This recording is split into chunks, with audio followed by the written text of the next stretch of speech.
Basi natamani kumtukuza Mungu kwa wimbo mmoja. Amina. Amina, amina, amina. Nasikia wimbo unakuja hapa, natamani ni wimbe. Bwana Yesu asifiwe. Amina. Acha nimwambie Mungu. Bwana Yesu asifiwe. Waimbaji njoo mbele tuimbe. Amen. Amina. Bwana akiwa upande wangu, hakuna aliye juu yangu. Bwana akiwa upande wangu, hakuna aliye juu yangu. Bwana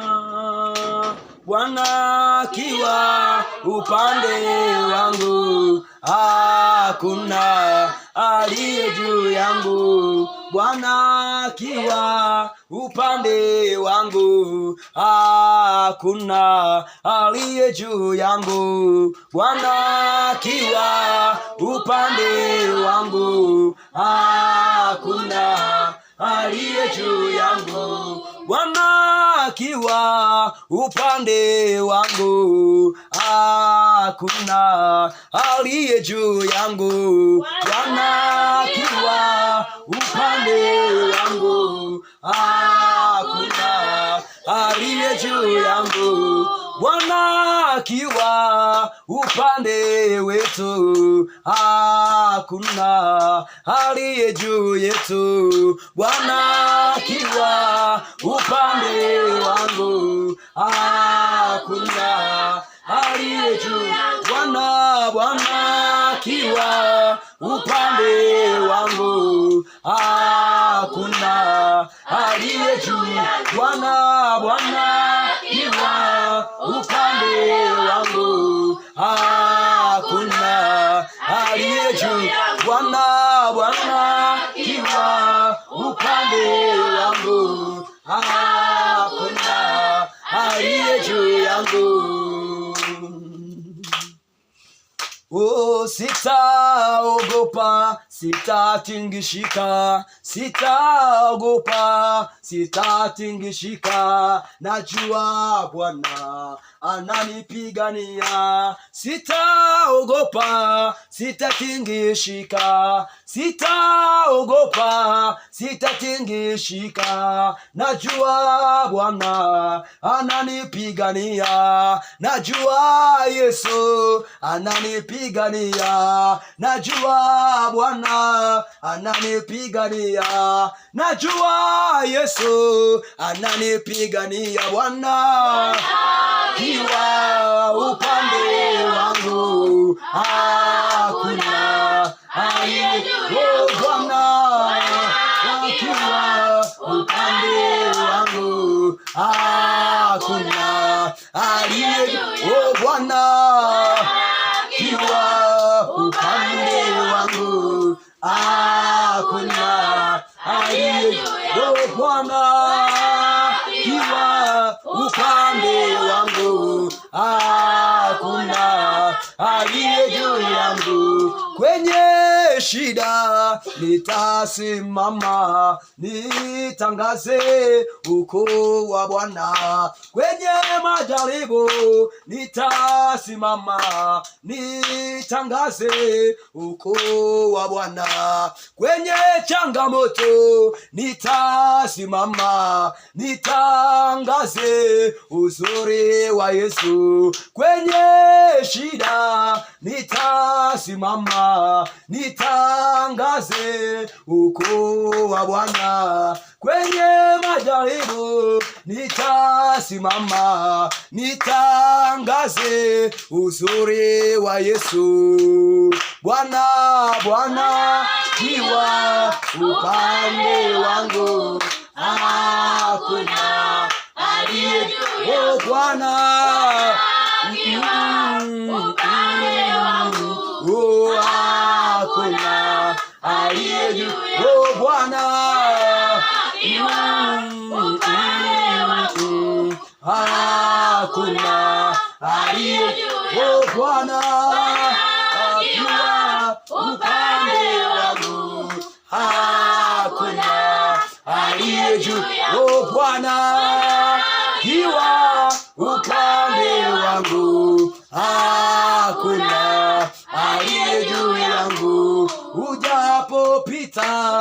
kwenye majaribu, simama na Yesu atakupigania. Usiogope maneno ya watu, mwangalie Yesu atatukupigania. Ujapopita kwenye mateso, mwangalie Yesu atakupigania. Hata maadui wakiwa maelfu, Bwana naye atakupigania. Hata maadui waje wengi, Bwana akiwa nawe atakupigania. Bwana akiwa upande wangu, hakuna aliye juu yangu. Bwana akiwa upande wangu, hakuna aliye juu yangu. Bwana akiwa upande wangu, hakuna aliye juu yangu. Bwana akiwa upande wangu, hakuna aliye juu. Bwana akiwa upande wangu, hakuna aliye juu yangu. Bwana akiwa upande wangu, hakuna aliye juu. Bwana akiwa upande wangu, hakuna aliye juu. Bwana akiwa upande wangu, hakuna aliye juu yangu. Pigie makofi yako. Amen. Bwana Yesu asifiwe. Haleluya, haleluya. Bwana akiwa upande wako, hakuna awezaye kwa ajili yako. Amina. Haleluya. Bwana akisimama na wewe, hata inuke maadui mangapi atakupigania. Bwana Yesu asifiwe. Ainuke maadui wangapi wa neno, ainuke maadui wangapi wa vita mbalimbali, lakini Mungu akiwa upande wako anakupigania kwenye maisha yako. Bwana Yesu asifiwe. Amen, amen. Upitie wapi, ukisimama na Bwana atakupigania kwenye maisha yako. Bwana Yesu asifiwe sana. Anasema mtumainie Bwana, ni kama mlima Sayuni, hawatatikiswa. Kwa hiyo tuzidi kumtumainia Mungu wa mbinguni, tusimame kama mlima Sayuni, maana hawatatikiswa watu kama hao. Amen. Hawatatikiswa na maneno, hawatatikiswa na vita, hawatatikiswa na misukosuko mbalimbali. Watasimama na Bwana, watalimidi jina la Bwana wa mbinguni. Bwana Yesu asifiwe. Amen. Amen. Haleluya, haleluya.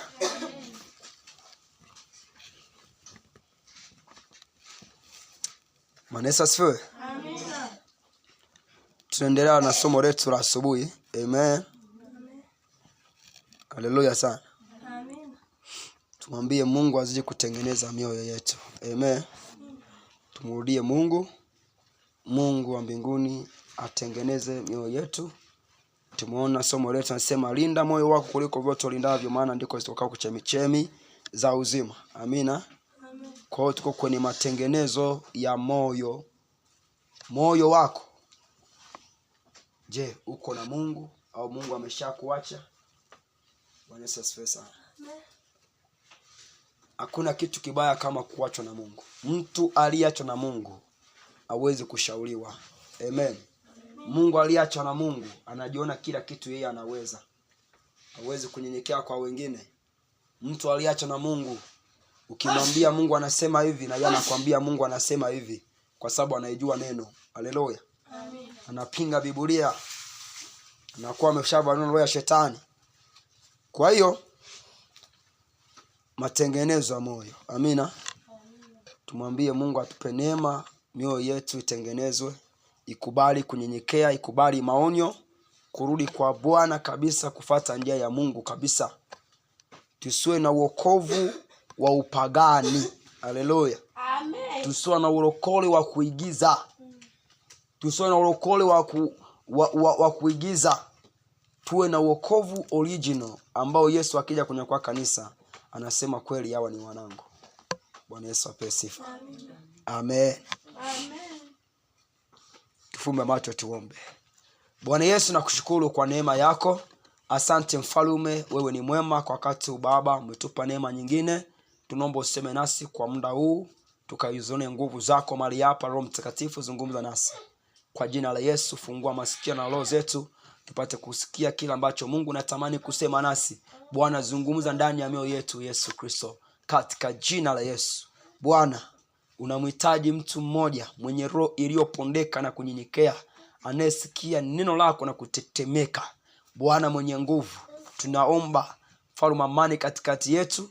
Wenda ni mimi, wenda ni mwenzangu, wenda ni yule, lakini Bwana katikati yetu atokee mmoja ambaye Bwana umemkusudia kupona katika ibada ya leo, kwa jina la Yesu Kristo.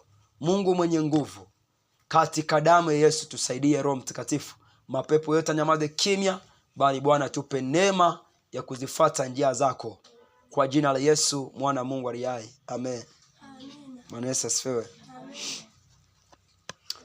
Basi tufunue kitabu cha Zaburi 51.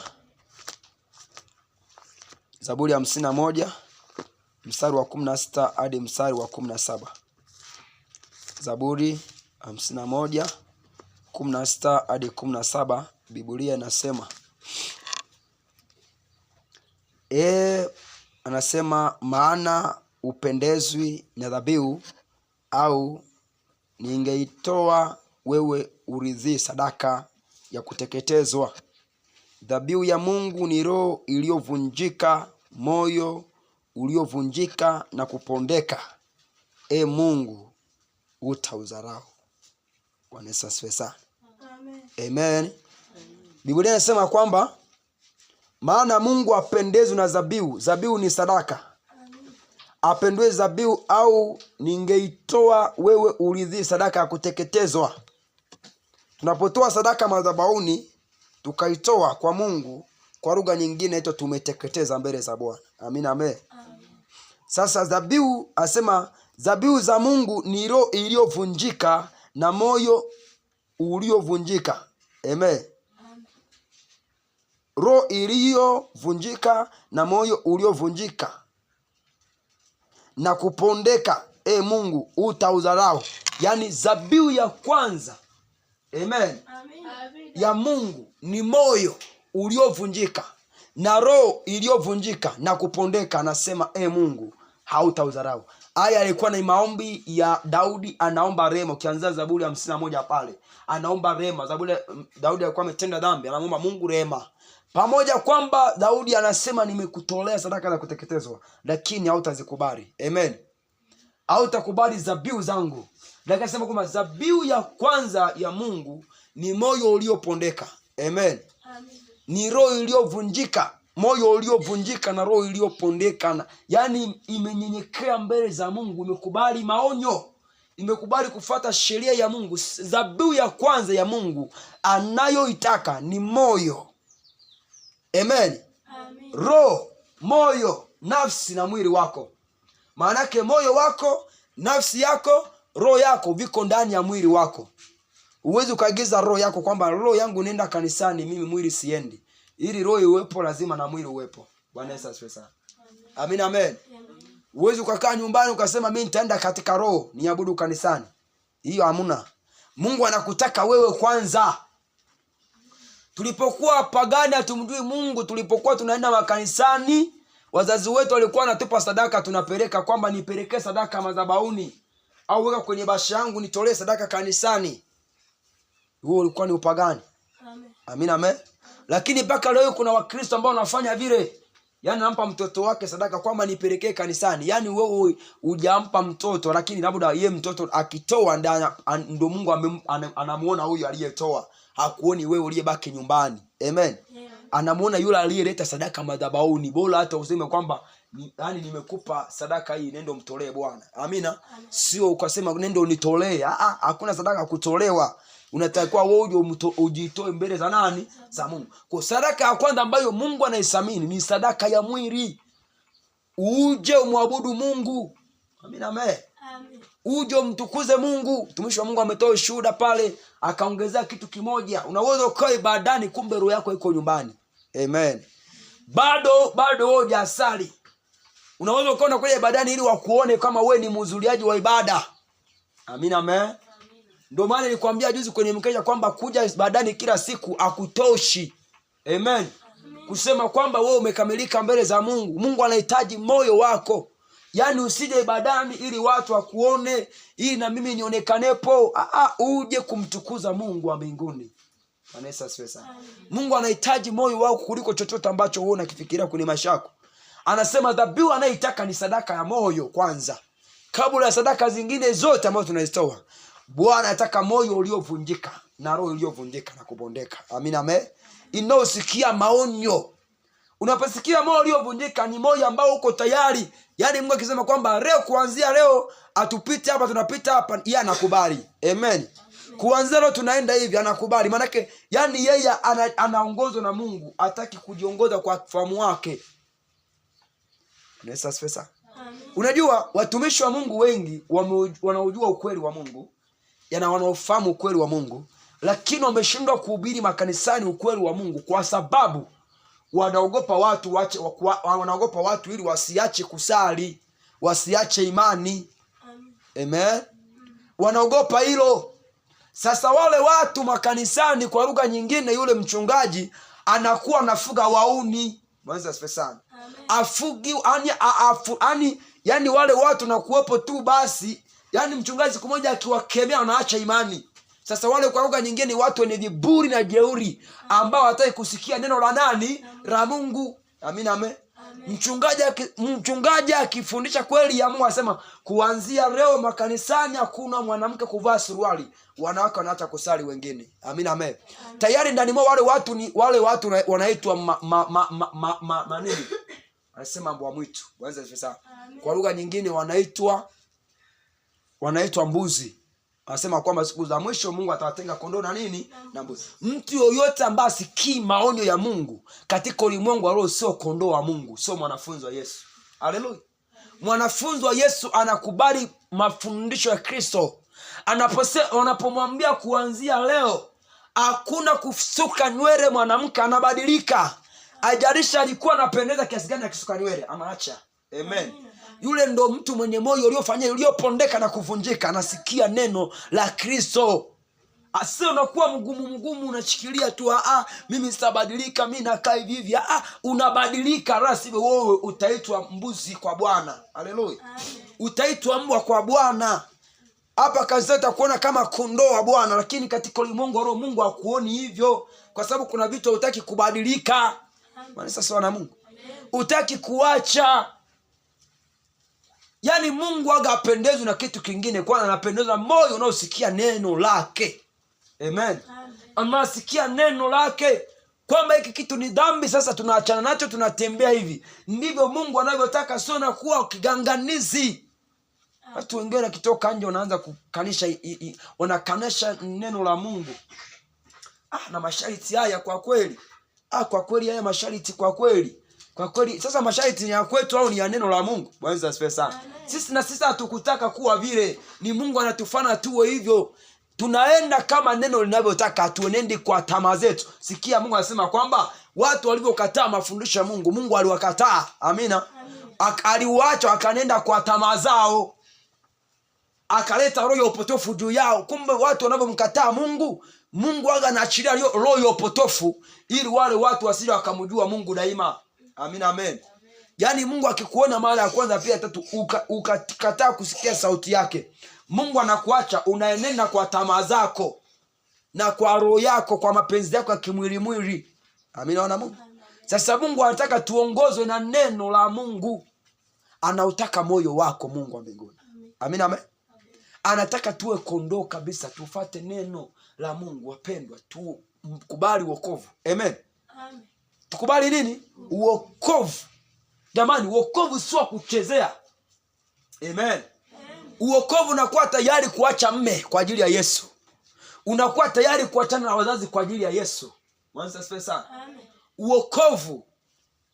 Amen. Hata mzazi akikubembeleza unakuwa tayari kusema Bwana amenitaka niwe hivi leo. Bwana asifiwe sana. Haleluya. Yani wewe usifane tu vya mbrabra kwenye wokovu. Yani Bwana mimi nasema hivi, naenda kwenye mkesha. Ukienda kwenye mkesha usirudi kwangu pukupu. Unakuja kwenye mkesha unarudi kwako. Amina, amen. Anakupiga unakaa. Bwana asifiwe sana. Unavumilia yote. Akisema toka kwangu rudi kwenu, akakutolea nguo nje, mume wako ni Yesu, nakuja kanisani. Bwana asifiwe sana. Hiyo ndio imani Yesu anaitaka. Sasa itaki rere mama. Haleluya. Amen. Mume wangu ananikataza kukesha. Kwa hiyo Mungu anaviangalia hivyo unavyovisema. Bwana asifiwe sana.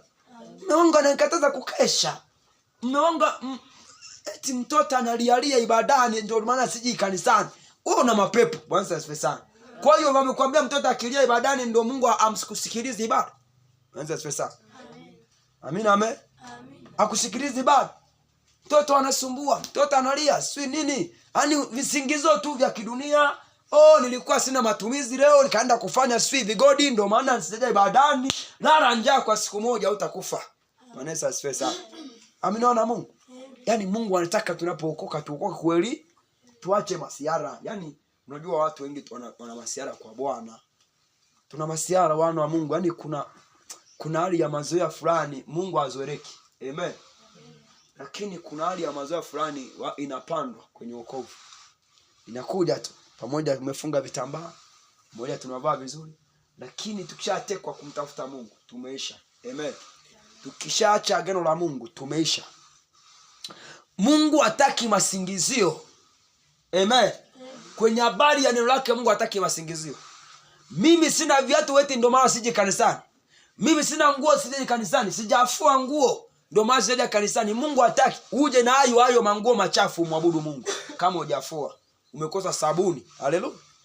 Haleluya, haleluya. Umekosa sabuni ya kufua, njoo hivyo hivyo. Kama mpendwa mmoja atakuhurumia atakununulia sabuni, lakini usiache kumwabudu Mungu kwa sababu ya nguo zimekuwa chafu. Haleluya, haleluya. Amina na Mungu. Kwa hiyo Mungu anahitaji moyo kwanza. Kabla ya sadaka zote, anataka roho ya mtu. Amen. Anataka moyo wa mtu.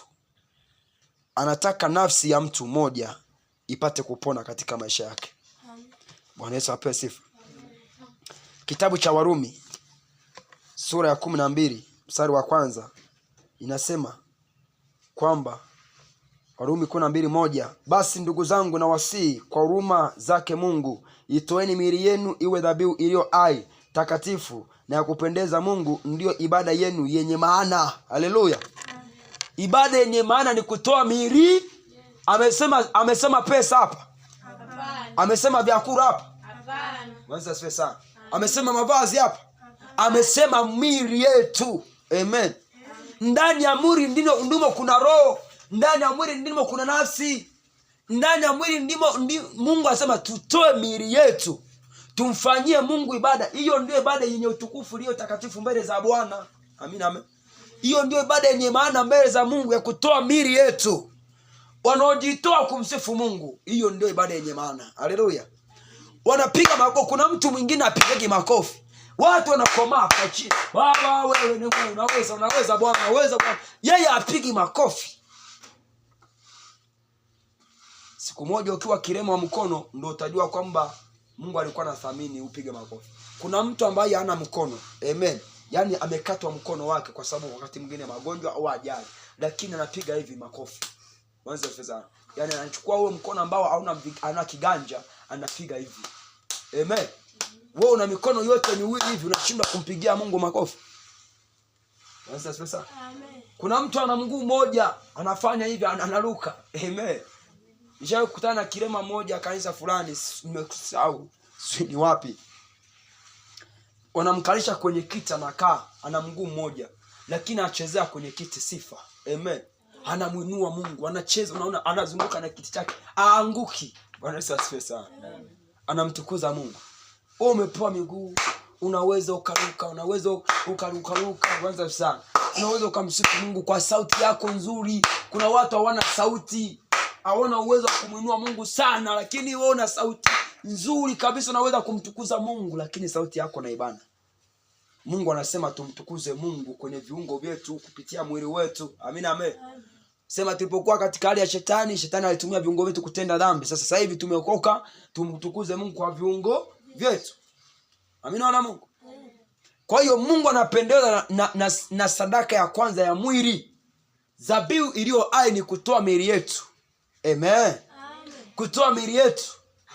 Tumeanza ufyatuaji wa tofali, tutoe miili yetu kufyatua tofali ya kanisa. Amina, amen. Tufyatue wamama, vijana, watoto kwa nani? Kamata udongo, kamata dumu, nenda mtoni chota maji. Amina, amen. Tufyatue, tushirikiane kujenga kanisa la Bwana. Yaani Mungu anataka mwili, hataki fedha hapo, anataka mwili wako usike. Haleluya. Unajua kuna wakati wa fedha na kuna wakati wa mwili. Amina. Haumwi. Haleluya. Haumwi. Mwanzo fedha. Una uwezo kubeba dumu kwenda Chaiko, una uwezo kubeba dumu kutoka kwenye tepu pale kuleta hapa. Haumwi. Uzoka sema kwamba mimi natoa 2,000 hii mwende kuchota maji. Mungu hataki fedha. Anataka ushiriki mwili wako. Amina, amen.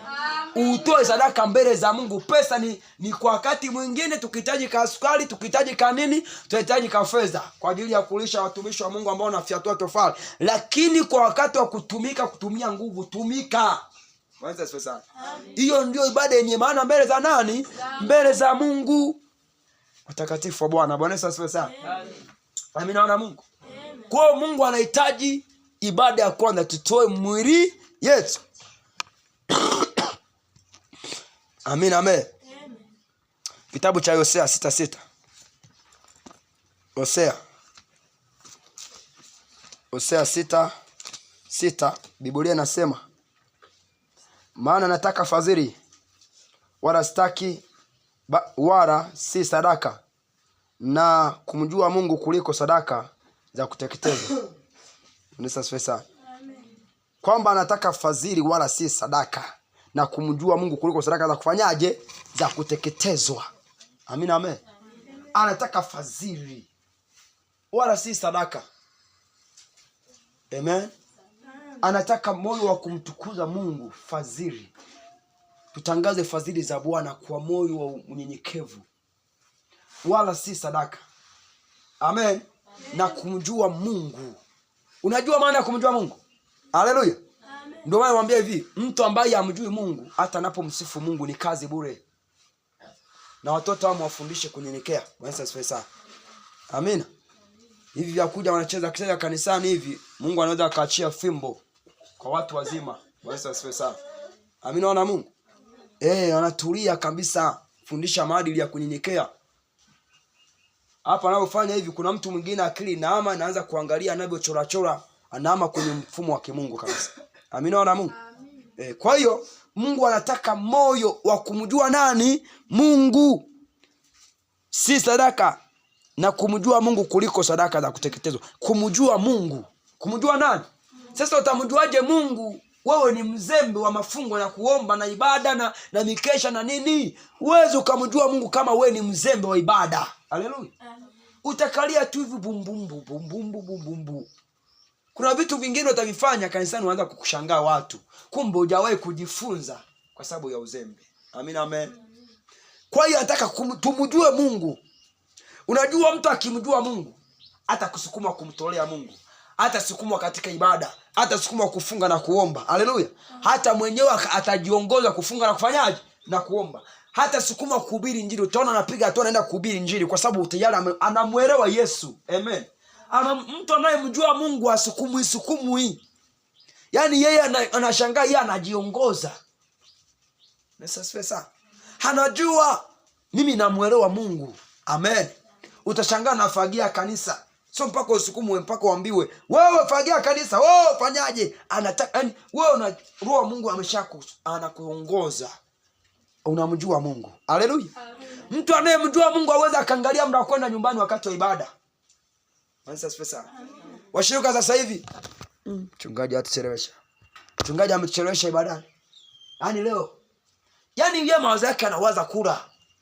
Lakini mtu anayemjua Mungu ananyenyekea, analitii neno la Kristo Yesu. Kwa sababu anamjua Mungu wetu sio kukaliliwa. Amen. Mungu wetu ana kanuni ya kumwabudu. Anakuwa anamuelewa Mungu. Mtu anayemjua Mungu yuko tayari kutoa fedha zake, mali zake kwa ajili ya kufanya kazi ya Mungu. Anamjua Mungu kwamba huyu Mungu huyu Mungu aliyenipa hii pesa 50,000 nikimtolea atanipa nyingine. Anatoa kwa hiari. Amen. So kwa lazima unamjua Mungu wa mbinguni. Au anamjua Mungu. Alazimishwi. Anafanya kwa kuongozwa na Roho Mtakatifu. Hawezi akalazimishwa, wala hawezi kuona ugumu kufanya kazi ya Mungu hata siku moja. Amen. Maana najua nikifanya kazi ya Mungu ipo siku Mungu nami atanilipa. Hata kama sio hapa duniani, basi hata mbingu nitaenda. Amen. Kwa sababu anamuelewa Yesu, anamjua Mungu. Yesu asifiwe sana. Amina wana Mungu. Haleluya, haleluya. Kwa hiyo Mungu anataka fadhili. Anataka moyo wa kumjua Mungu, wala si sadaka. Yaani hii sadaka ni mengineyo. Amen. Kutoa sio 1,000, 2,500, sio nini kanisani, ni mengineyo. Cha kwanza tutoe mwili wetu mbele za Bwana. Amen. Mimi naambiaga watu popote nakoenda, yaani mimi nasema hivi, sadaka hainitishi. Amen. Kupindisha Injili, kupindisha kazi ya Mungu, sitatishwa, nilale njaa, nishinde njaa. Amen. Namshukuru Mungu hata sijawahi kulala njaa. Yaani sipindishi neno. Penye ukweli patazungumzwa ni ukweli. Bwana asifiwe sana. Shetani apite wapi, atainua vita vingapi, mimi nasimama hivyo. Mungu anipe neema na kibali. Maana yake anasema kupenda fedha ni sehemu ya mauti kabisa. Amen. Na watu wengi wameangamia kwa sababu ya kupenda fedha. Watu wengi wameacha kuhubiri ukweli kwa sababu ya kupenda fedha. Yaani washikiamo tu kwa sababu mtu anatoaga mafungu ya 10, mchungaji hawezi kumkemea kwa sababu watu wanafanya vyovyote tu kanisani kwa sababu ya sadaka. Bwana asifiwe sana. Sadaka ya kwanza tutoe miili yetu mbele za Bwana. Amina na Mungu. Mungu anakuhitaji umtumikie kwanza. Upende ibada, upende mikesha, upende maombi, ufunge, uombe, wakitangaza kitu kanisani uwe wa kwanza kufanya, yani uwe kipaumbele. So nakaa wiki nyumbani wiki 2, halafu eti mimi ni Mkristo. Hapana. Amina, amen. Mungu hivyo havitaki. Wewe nikwambie, sadaka yako kama wewe ni mzembe, unamaliza mwezi mzima hujasali kanisani, sadaka yako wewe 10,000 kileta kanisani, Mungu haipokei. Amina, amen. Kabisa Mungu haipokei sadaka yako. Siwezi nikakudanganya nikakutia moyo kwamba kwa sababu na uhitaji wa pesa wewe unaleta tu hata tujenge kanisa. Hapana. Uaminifu katika kuomba na kusali, au wao watalijenga kanisa la Bwana. Bwana asifiwe na Mungu. Amina, amen. Mungu anahitaji moyo wako kwanza. Moyo wako ndiye anauhitaji. Amina, amen. Moyo wako. Uwezo ukaja kanisani kama una sadaka wakakufukuza. Mwanzo sasa. Lakini moyo wako, mtu anapomaliza wiki nzima hajaonekana kanisani, kwa kweli moyo unauma. Haleluya. Unajiuliza huyu mtu yukoje? Kwani hana Roho Mtakatifu kumwambia jamani, wewe nenda kanisani. Mwanzo sasa. Nenda. Una Roho Bwana kabisa kukwambia, sio kwamba kuja kanisani mpaka urudi na sadaka. Amina. Uje kwanza wewe. Ukishaanza wewe kuja, Mungu akikufundisha maana ya sadaka utamtolea Mungu. Lakini unapomtolea Mungu bila kumjua Mungu ni kazi bure. Maana mtu mwingine atoa kwamba mimi namtolea mchungaji, aliyo kama namtolea Mungu. Lazima uje ufundishwe maana ya sadaka. Haleluya. Ili ujue kumtolea nani? Mungu. Wewe njoo tu hivyo lakini mpende kwanza Mungu. Mjue sana Mungu. Unapomjua sana Mungu, utaanza kufanya kazi ya Mungu vizuri. Amina na Mungu. Haleluya, haleluya. Utaanza kufanya kazi ya Mungu vizuri. Kwa sadaka ya kwanza wapendwa ni moyo wako. Amen. Moyo wako. Moyo wako. Misali 21:3.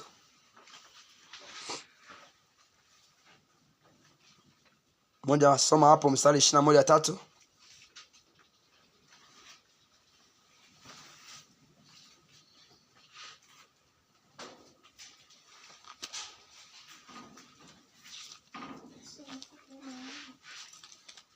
Mithali 21:3.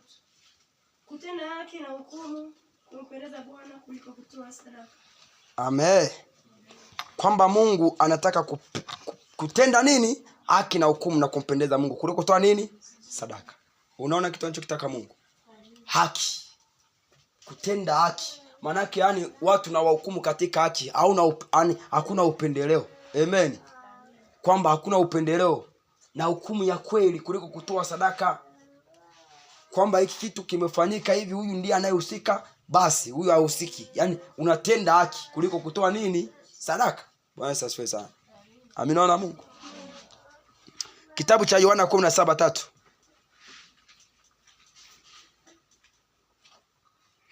Aliyepata some.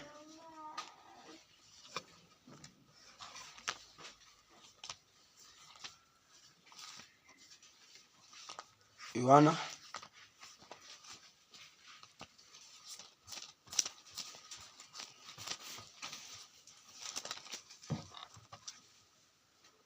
Tasoma. Amen. Yohana Mtakatifu sura ya 17 mstari wa 3. Amen. Na uzima wa milele ndio huu, wakujue wewe Mungu wa pekee wa kweli na Yesu Kristo uliyemtuma. Amen. Na uzima wa milele ndio huu, wakujue wewe na Mungu wa pekee. Amina, amen. Na Yesu pekee uliyofanyaje? Uliyomtuma. Uzima wa milele ndio wa kumjua Mungu. Amen. Hajasema tutoe sadaka. Amen. Hajasema amesema tumjue Mungu. Mungu tunamjuaje? Mungu tunamjua tunapokuwa waaminifu, ibada na kufundishwa maneno ya nani? Ya Mungu. Haleluya, haleluya. Ndio tunamjua Mungu, wakujue wewe Mungu. Yaani uzima milele ni kumjua Mungu. Unajua kuna watu wengi wanamtolea Mungu sadaka lakini hawamjui Mungu. Amina. Ndio maana azidi kufanya vyovyote tu. Unakuta mtu amejibana matako, amebana kiswali, amebana mwanamke, yumo kanisani tu, anaenda kutoa sadaka. Huyo mtu hamjui Mungu. Amina, amen. Pamoja anamtolea Mungu. Ungemjua Mungu ungekuwa umeshaacha kiswali lako hilo. Amina, amen. Sasa umjui Mungu ndio maana afanya hivyo vitu.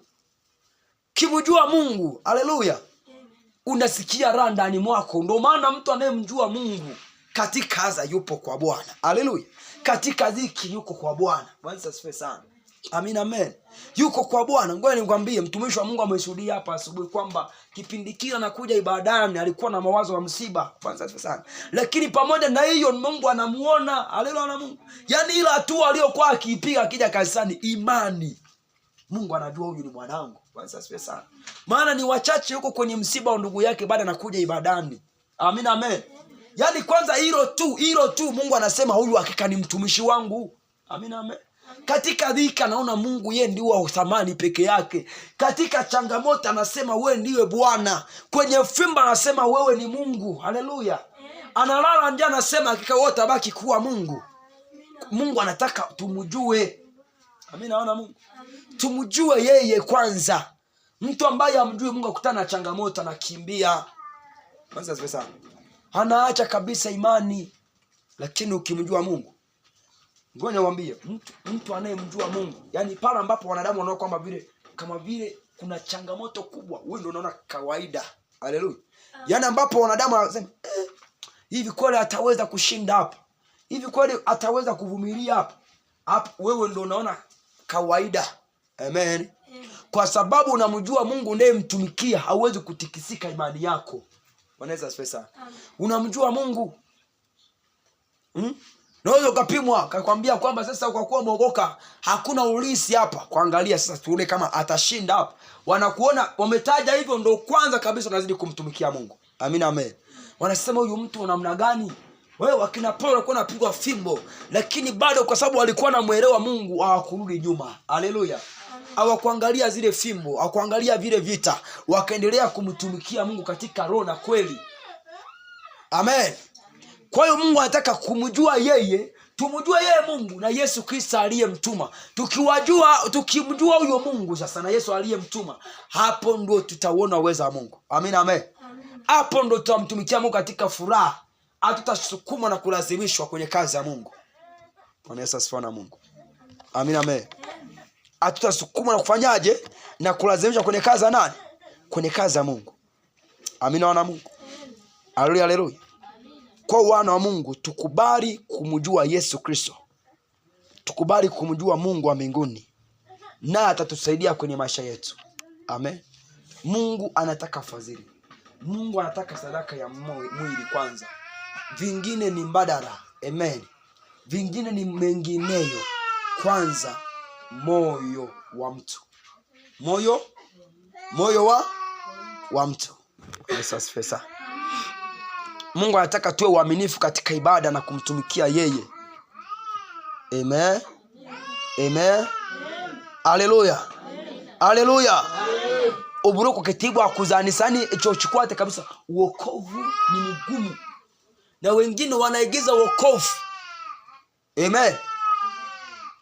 Tulipookoka tunaokoka sema wokovu kwa Yesu ni tambarare. Kwa Yesu ni tambarare. Kwa Yesu ni tambarare. Kwa Yesu ni tambarare. Karibu kwa Yesu uliingia. Amen. Yaani ulipoingia tu ani shetani ndiye alianza kupambana wewe kwenye maisha yako. Mwanzo sasa. Wokovu sio lele mama kama unavyofikiri. Ndio maana wengi wanashindwa. Ndio maana makanisa yanashindwa. Amina, amen. Bwana Mungu tuangalie tusije tukashindwa wokovu, tukanenda katika tamaa zetu za kidunia. Amina, amen. Wokovu sio lele mama. Ndio maana Yesu alisema makanisa mengi ameyaacha. Tunapozembea Yesu anatoka anaondoka, anaenda pegide ambapo anamhitaji. Bwana Yesu asifiwe sana. Amina, amen. Tukicheza na Yesu anaondoka. Anaenda kwenye kanisa lingine ambako anamhitaji, sasa anatuacha. Kwa Yesu wokovu sio lele mama. Wokovu ni maamuzi. Unaamua. Ni sawasawa mtu anapoamua kwenda kwenye ndoa. Unapoolewa sana kama unaolewa tu unaenda kutambalale. Haleluya. Unaingia kwenye vita. Kwanza asifiwe sana. Yale ni maisha mengine. Unaweza ukawa na mchumba na kutia moyo na kupenda sana. Wewe ni mke wangu wa baadaye. Haleluya. Anakufariji ukiingia kwenye ndoa na makofi yamo. Kwanza asifiwe sana. Unaweza ukapigwa siku moja ukasema huyu kweli ni kusudi la Mungu, ni kusudi la Mungu. Amina, amen. Unautakiwi kuacha hiyo ndoa, ukiacha ni dhambi. Yesu asifiwe sana. Vumilia. Maisha ya ndoa ni tofauti na maisha ya uchumba. Takwambia maneno mengi kwenye uchumba. Kama ni binti atakwambia nakupenda sana, wewe ni mume wangu wa baadaye. Mengi sana atakufariji. Unamuoa anakuwa ngangari. Anza asifiwe sana. Anakwambia mimi sitaki kula ugali na dagaa, nataka samaki. Unasema wewe, mbona hujawahi kuniambia hicho kitu? Anza asifiwe sana. Amina na Mungu. Mbona hujawahi kuniambia hicho kitu? Kwa hiyo uliamua, unapoamua kuingia kwenye ndoa unaamua kwamba ni wao na liwe, unafumba na macho, mimi najidumbukiza pai. Anza asifiwe sana. Unaanza maisha hayo. Ujue kuna misukosuko, kuna vita, utapitia lakini itabidi uvumilie yote. Hapa kuna wanawake wako hapa wanaongeza wamezaa lakini hawajaacha ndoa. Anza sana. Wameshapigwa wamepigwa fimbo huku kwenye migongo. Amen. Lakini ni siri zao. Amen. Hawezi kusema. Anza sana. Lakini hajaacha hiyo ndoa, yumo. Amepitia magumu. Sasa kama ulivyoamua kuingia kwenye ndoa na moyo wako wote, ukasema liona liwe mimi sitamwacha huyu mume, na gangana naye kwenye vita, kwenye mapigo, kwenye nini? Yaani sasa uokovu ni zaidi ya ndoa. Haleluya. Tena Yesu amefika mbali, kanisa nalifananisha na maisha hayo. Amina, amen. Yaani manake Yesu ndio mume wa kanisa. Kwanza asifiwe sana. Kama alivyo mwanaume katika familia, ndivyo Yesu alivyo mume wa nini? Wa kanisa. Yaani kanisa linafananishwa na ndoa. Kwanza asifiwe sana. Kwa hiyo kwa lugha nyingine unapookoka unakuwa umeolewa na Yesu. Amen. Kwanza asifiwe sana. Yesu ndiye mume wako, unatakiwa mtii Yesu anachokwambia. Anaposema ni kufunga ni kufunga. Anaposema leo ni ibada ni ibada. Anaposema hiki ni mkesha ni mkesha. Anaposema ni kumtolea Mungu ni kumtolea Mungu. Anaposema jamani ni kwenda kuangalia wajane na yatima ni kwenda. Yaani wewe unatii kile mwanamume anachokwambia. Kwanza asifiwe sana. Kama unavyosikia mume wako kwenye ndoa akikwambia leo mimi sile ugali nakula pilau, ananunua pilau, ananunua mchele, unapika pilau, anakula pilau. Amina, amen. Uwezo ukamwambia mume wangu hapana, leo tunakula ugali. Anakuambia mimi nakula pilau. Amina, amen. Na mchele nimeununua huu hapa, kataa kuupika sasa. Hauwezi kukataa kwa sababu ni mume wako. Amen. Hata kwa wewe unataka kula ugali, lakini itambidi umpikie mume wako na wewe ugali pembeni ule. Na akisema aupiki ugali leo tunakula wali hapa, upiki ugali. Amen. Mume kasema lauda kama wewe ni mwanamke bandia. Mwanzo asifiwe sana. Lakini lazima utii mume wako kwenye mambo yote ambayo sio dhambi. Utamtii tu. Mwanzo asifiwe sana. Kwa hiyo Yesu anataka tumtii. Huyo Yesu ni mume wetu, sisi tumeolewa kwa Yesu. Amen. Mtu akikataza kwenye ibada mwambie mimi nimeolewa na Yesu. Mwanzo sana. Unaenda wapi? Naenda kwa mume wangu Yesu Kristo aliyenioa. Amen. Huu ni muda wake wa kumtukuza na kumwabudu. Vanessa siwe sana. Yaani wakati mwingine ndio maana mlokole ni kama mjinga fulani. Kama vile akili zake ziko punguani fulani. Amen. Yaani kuna vitu vingine ukifanya kwenye wokovu watu hawakuelewi. Amina, amen. Watu hawakuelewi. Wewe mvua zinanyesha kila siku, unataka kwenda kulima kila siku. Eti ibadani, nitalima kesho Jumatano. Leo ni ibada. Amen. Kama vile wasikilizi kwa sababu unampenda mume wako Yesu Kristo. Amen. Wana Mungu. Unampenda Mungu mwenye nguvu. Kwa hiyo wana wa Mungu tumeolewa sisi, tumeolewa na Yesu, tutii neno la nani? La Mungu, tupende kazi yake. Amina, amen. Tumpende Yesu kweli kweli. Tukubali kuolewa na Yesu kweli kweli kwenye maisha yetu. Bwana Yesu apewe sifa sana. Amina, amen. Wazembe wa ibada hawataiona mbingu. Amen. Kitu ambacho Mungu aliniambia ni kwamba wazembe wa ibada hawatamuona nani? Mungu. Hawataenda mbinguni. Tunafarijana tu hapa. Lakini kama we ni mzembe wa ibada, mbingu haipo. Haleluya. Mbingu hai? Yaani kama ulikuwa mzembe wa ibada, anza leo kupiga hatua. Na Yesu anarudi kuchukua kanisa muda sio mrefu. Bwana asifiwe sana. Anaweza kutukuta tunafanya hatua baada tujajenga tukaondoka. Piga hatua sasa hivi, amua kuokoka. Liwao na liwe na anza kazi kwa Bwana. Haleluya. Amen. Mimi huwa natamani kanisa wote tujue kumtukuza Mungu. Amen. Haleluya, amina. Kesho anayeongoza ibada ni mtu fulani. Tunamwona mama amesimama. Haleluya. Bwana Yesu asifiwe. Tunaenda kumtukuza Mungu wa mbinguni. Jamani, mpaka vijana mpaka lini? Haleluya. Vijana ndio wanaongoza tu ibada. Tuona hata mtu fulani amesimama. Yani wote tuko chapu. Wakikuona wewe wamemwona mchungaji. Amen.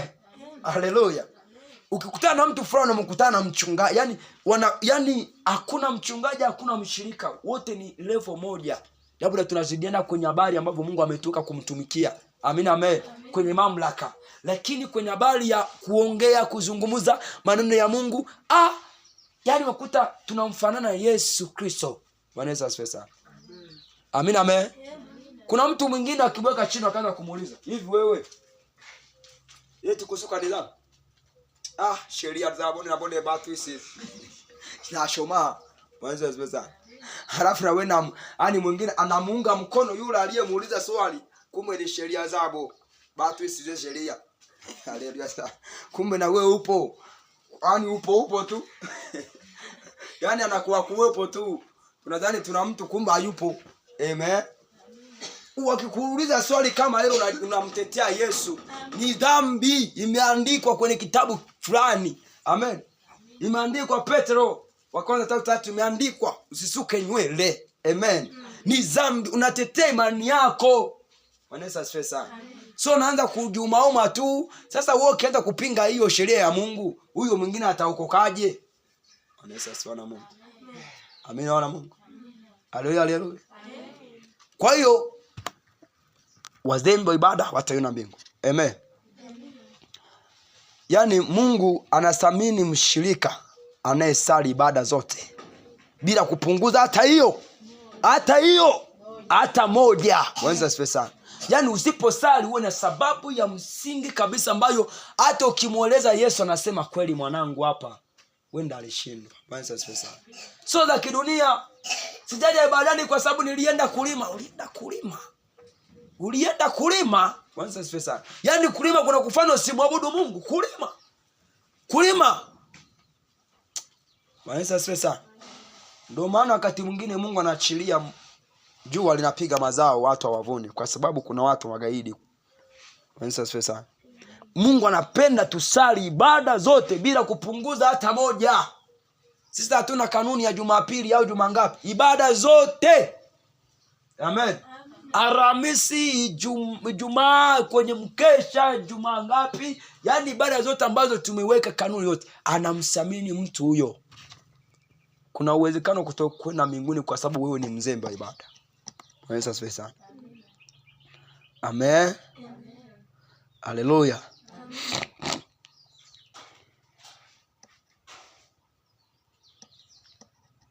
Yesu asifiwe. Sasa tumefika mwisho wa somo letu. Bwana Yesu asifiwe sana. Lakini kuna vitu kadhaa ambavyo Mungu anataka vitengeneze kwenye madhabahu ya Bwana. Bwana Yesu asifiwe sana. Na kuna vitu vinaumiza. Haleluya. Vinaumiza sana.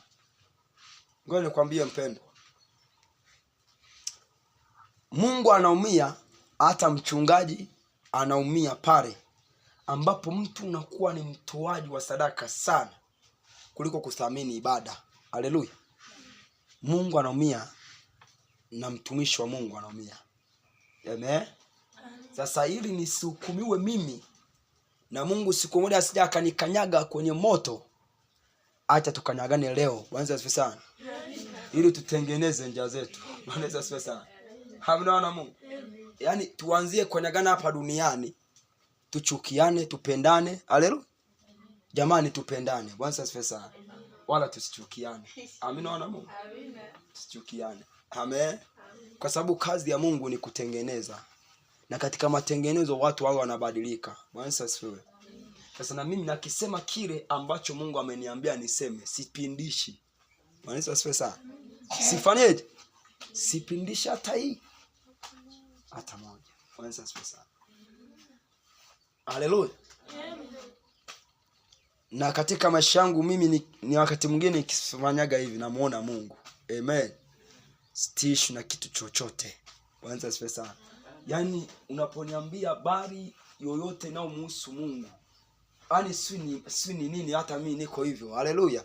Yaani imani yangu, yani namuona nani, imani yangu iko juu kama unavyoniona hivi. Sivyo nilivyo. Amina. Wenda niko tofauti. Bwana asifiwe sana. Yaani stish wala yani namwamini Mungu. Amen. Kwamba Mungu anaweza, Mungu anatenda, Mungu anaweza kila jambo. Pasipo njia Mungu anatengeneza nini? Njia. Bwana asifiwe sana. Kwa hiyo namwamini Mungu kuliko chochote kile. Kwa sababu wakati mwingine vita na magumu yanatufanya kumwamini Mungu sana. Bwana asifiwe sana. Vita ambayo mtu waga anaipitia waga anamfanya kumwamini Mungu sana. Amen. Nasikia kila anayekosa ibada, amen, wiki moja, yani wiki nzima haujaja kanisani. Wiki nzima hujafanyaje? Haujaja wapi? Kanisani. Alhamisi haupo, Jumanne haupo. Haleluya. Kwenye mkesha haupo. Ukija Jumapili, Bwana asifiwe sana. Ukija Juma ngapi? Jumapili. Wewe njoo usali uende nyumbani. Haleluya. Wakisema tunaenda kumtolea Mungu, tunaenda kumtolea nani? Sadaka usitoe. Bwana asifiwe sana. Kwa sababu Mungu hataki sadaka yako kwanza. Amen. Anataka utii neno lake. Huo moyo wa utoaji ulionao, amen, unaokuja unamtolea Mungu zaka, zabihu, sadaka, hebu uelekeze kwanza kwenye ibada zote. Amen, amen. Alafu uanze kuhudhuria ibada mara kwa mara, ufundishwe neno, alafu mtolee Mungu. Bwana asifiwe na Mungu. Sio kwamba ni dhambi kufanya hivyo, lakini Mungu anataka matengenezo. Bwana asifiwe sana. Na mimi sio kwamba ni mimi nasema haya, lakini Mungu ameniongoza niseme hivyo. Bwana asifiwe sana. Na sio kwamba mimi sina uhitaji wa kutumia sadaka ambazo Mungu anabariki hapa madhabahuni. Nina uhitaji. Haleluya. Hata kanisa nataka kulijenga kabisa, ukija na 100,000 yako ukaweka kwenye kitunga pai, tukanunua simenti mifuko 5, ni baraka tosha. Bwana asifiwe sana. Lakini Mungu anataka moyo wako mwabudu kwanza. Bwana asifiwe sana. Anasema nachukia sadaka, amen, zenu. Anapenda kwanza sadaka ya nini? Ya moyo. Amina na Mungu. Bwana asifiwe sana. Kwa hiyo tumepunguzana mzigo. Watu ambao walikuwa wazembe wa ibada kwa sababu hawana sadaka, ndivyo hivyo. Amen. Kama wewe unakosa ibadani kwa sababu hauna sadaka, wewe uje kanisani hata usipokuwa na sadaka. Mungu anataka sadaka ya kwanza ya nini? Ya mwili. Amen. Wiki moja ukikosa kanisani, ukaja Jumapili, usije na sadaka. Amen. Uje hivyo usali. Lakini ukianza kufuata sadaka, ukianza kufuata ibada zote za katikati upo zote, yani ibada upo hapo, umtolee nani? Umtolee nani? Umtolee nani? Mtolee Mungu. Bwana Yesu asifiwe sana. Lakini kama ukikosa ibada hizo za katikati ya wiki, maana hujapata mafundisho ya katikati ya wiki, kwa lugha nyingine, wewe unaweza ukavamiwa na adui. Amina, amen. Adui anaweza akakuvamia. Sadaka ya kwanza ni ya mwili ambao Mungu anaitaka. Bwana Yesu asifiwe sana. Amen. Anasema sisi tunaongoza roho. Jamani, hivi ni wapi wapenda? Hivi kuna dini ambayo haina sheria? Kuna dini ambayo haina sheria? Haipo. Haleluya. Kuna dhehebu ambalo halina sheria kweli? Pamoja sheria zao zingine za kipagani hizo sio za Mungu, lakini ni sheria. Amen. Sikia, dini ya Roma, kama utafuata kanuni za Roma, utoaji wa sadaka nini, mtu akifa wanamzika au wanakataa? Si wanakataa kumzika. Kwa sababu ni mzembe atoi sadaka kule. Amen. Ni mzembe wakitangaza kitu fulani haonekani. Wanaoroza ya matukio yote. Akitokea sherehe wanaoroza watu watakao changa. Usipochanga watakubana. Siku ukipata shida wanaingia kwenye vitabu vyao kwanza. Amen. Kuangalia hili jina limekamilisha michango yote. Kama ndio maana unakuta wanapigwa faini 200,000, 300,000, 500,000 mpaka tuje kukuzika lazima utoe 500,000. Haleluya. Kwa hiyo kila dhehebu lina kanuni na sheria. Amen. Na bila sheria kumbe mwanadamu hawezi akaongozwa. Mwanzo sana. Ndio maana Mungu alitupa sheria ambayo ni katiba yake, ni Biblia. Amen. Na hiki ambacho kinakizungumza hapa kiko kwenye nini? Biblia. Mungu maana kapendezwa na sadaka kwanza, na apendezwa na moyo kwanza unaofuata neno lake. Amina. Sadaka ya mwili kwanza. Yesu asifiwe sana. Kwa hiyo sababu itakaosikilizwa. Amen. Wewe ukiona umekosa ibada, haupo wiki nzima. Amen. Yaani tutengeneze kitu ambacho Mungu anaona kwamba hawa ni wanangu. Wewe muone tu mchungaji atakaye kuwepo. Bwana asifiwe sana. Kwamba mimi bwana mchungaji kilichonitokea niki ndio maana sijaonekana kwenye nini? Kwenye ibada. Bwana asifiwe sana. Moja, awe mgonjwa sana, na ukiwa mgonjwa sana usikose kutoa taarifa kanisani kwa ajili ya maombi au kwa ajili hata kukusaidia. Bwana asifiwe sana. Ukiwa mgonjwa kanisa lijue. Jamani, mtu fulani anaumwa, hawezi kuja kanisani.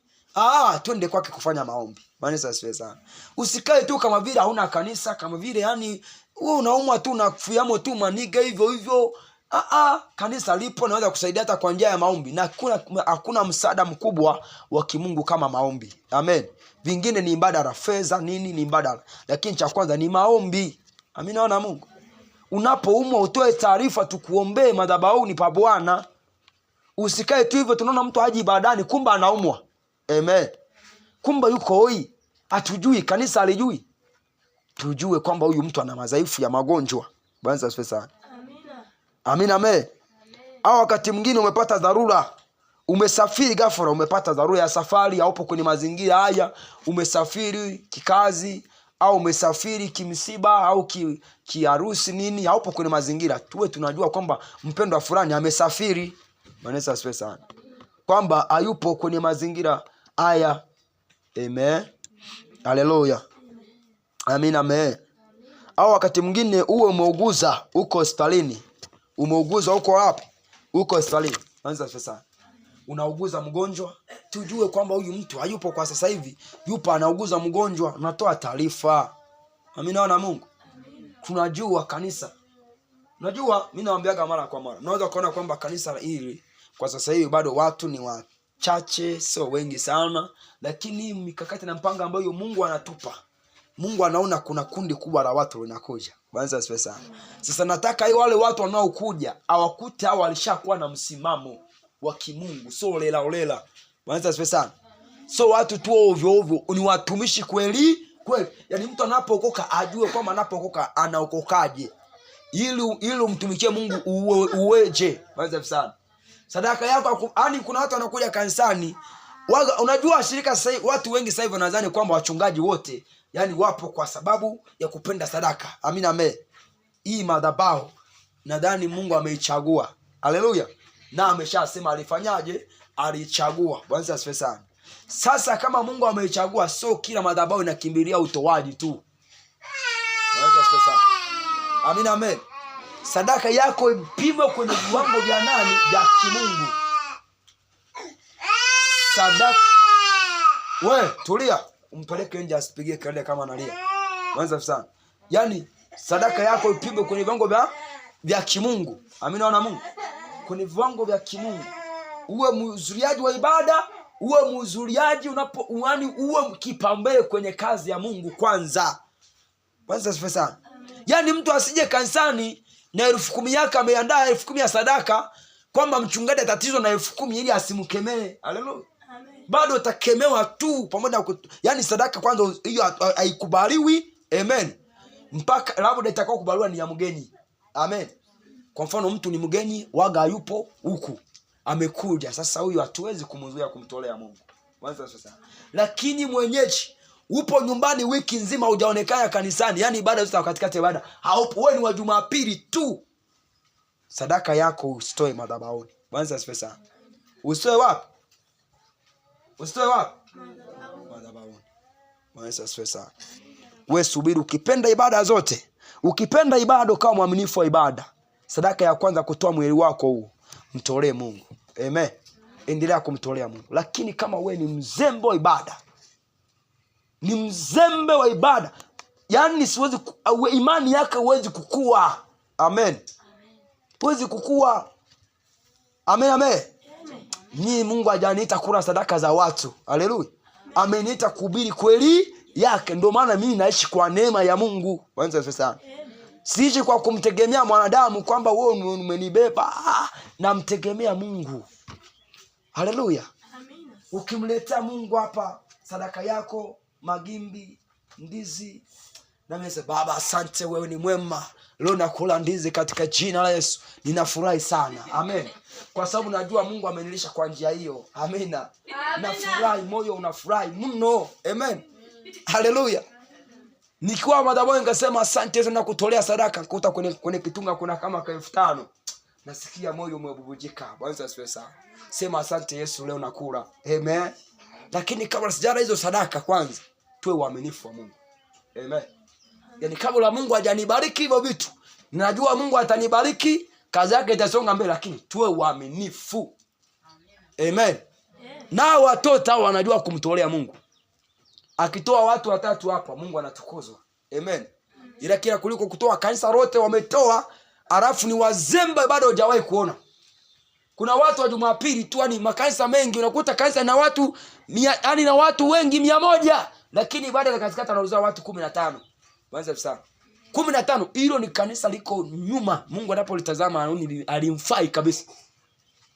Haya maneno ambayo nazungumza hapa, ipo siku roho Mungu atayadhibitisha. Kwanza sana. Ashukie kwa nani? Mungu anasikia. Yani kama niko mimi naomba tangia juu nasema hivi, siko mwilini. Amen. Haya maneno nazungumza niko rohoni. Bwana asifiwe sana. Mungu hahitaji sadaka ya mtu mzembe wa ibada. Anahitaji mtu ambaye anapenda ibada kwanza. Bwana asifiwe sana. Uonekane kimwili na kiroho uwepo. Sasa kiroho Mungu ndiye atakayejua na wewe. Lakini kwanza sisi tukuone kimwili hapa. Amen. Atukuone wapi? Kimwili. Alafu na rohoni Mungu atajua na wewe kama upo ibadani. Bwana asifiwe sana. Amina amen. Bwana asifiwe. Lakini pia Mungu atupe neema. Samahani watumishi, nilikuwa nimesema kwamba Jumatano tufanye ubatizo kanisani. Ubatizo utasogeza mbele kidogo. Amina. Ngoja Mungu atusaidie. Haleluya. Kama nilivyosema kwamba tutakuwa tunaweza tukawa na mchungaji atatufanya ubatizo hapa. Ngoja tusidi kumsikiza Mungu. Akisema sisi wenyewe sawa, akisema aje sawa. Amina. Kwa hiyo ubatizo umeahirishwa. Tuzidi kumsikiliza Mungu. Watumishi wa Mungu, roho wa Mungu amesisitiza kurudia ubatizo. Bwana asifiwe. Kipindi kile tunabatizwa, hata mimi mwenyewe sijui kama ubatizo wangu ni sahihi. Bwana asifiwe sana. Maana mimi sikujua mchungaji aliyetamkaje pale tubatize, maana kwa watu wachanga wa kiroho atuelewi. Lakini kibiblia mitume wanaonekana walibatiza kwa jina la Yesu. Sasa si kipindi tunabatiza, na mimi kipindi nabatiza watu nilibatiza kwa jina la Baba na la Mwana na Roho Mtakatifu. Amina, amen. Sasa kadiri wanavyoendelea wanachunguza maandiko, watumishi wa Mungu wanaona kwamba huo ubatizo wa Baba, Mwana na Roho Mtakatifu kiroho haupo vizuri. Amen. Kwa hiyo tunatakiwa turudie ubatizo wote. Kwa mimi mwenyewe na mimi nitabatizwa. Mwanzo asifiwe sana. Nitafanyaje? Nitabatizwa upya kupitia jina la nani? Tubatiza kwa jina la Yesu. Tunatoka kwenye batizo. Kwa hiyo nitamuomba Mungu hiyo siku ya ubatizo tujitahidi kubatizwa. Amen. Tujitahidi kufanyaje? Kubatizwa. Asasa na wale ambao hawajabatizwa kabisa. Amen. Tujitahidi kubatizwa. Amina wana Mungu. Mimi nitarudia ubatizo. Bwana asifiwe sana. Kwa hiyo na wewe nakuomba ukubali kubatizwa tena. Turudie sisi tukaikosa mbingu. Tubatize kwa jina la nani? Kwa jina la Yesu. Bwana Yesu asifiwe sana. Amina wana Mungu. Na kwa wale ambao hawajabatizwa kabisa, bora hata ambao wameshabatizwa, hii kwamba tulikosea, Mungu atusamee. Amen. Tulikuwa hatujui. Bwana asifiwe sana. Lakini ambao hawajabatizwa kabisa, mtu na mwaka mzima anasali, mtu akikataa ubatizo hatahesabika kuwa mshirika wa mahali hapa. Bwana asifiwe sana.